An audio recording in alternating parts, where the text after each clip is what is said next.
Stay Puft Marshmallow, dude, that I got from GameStop. It was like $19.99, but I had a $5 coupon, so I got it for like 15 bucks. But yeah, shout out to Marcus for seeing this one, and yeah, I'm gonna get it. It's a closet figure. So yeah, here we go. Let's open this motherfucker. See what it is.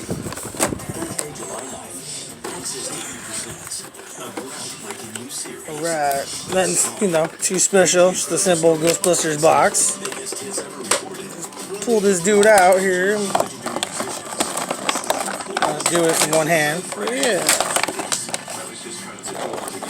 There we go. Oh, look, there's a nice side of this.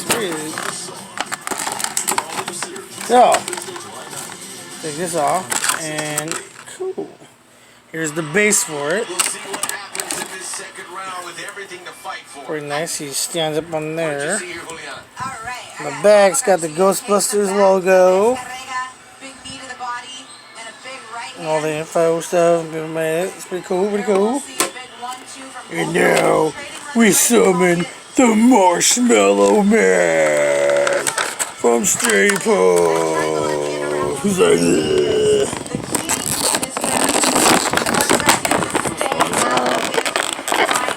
can I do this in one hand, sorry people? Yeah, there we go. Very nice. Look, I like the detail of the burns. Like burnt marshmallow on him.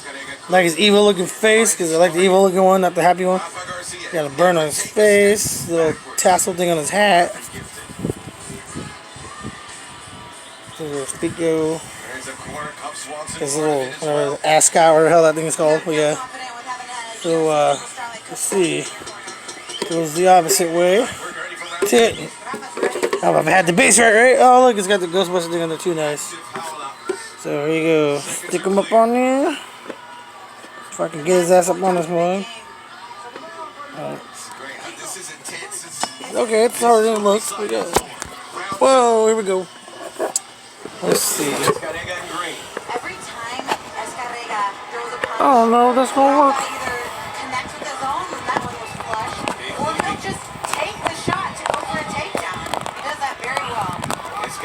Okay, well, don't drop that one. Anyways, I gotta finesse this on here somehow because it ain't really working.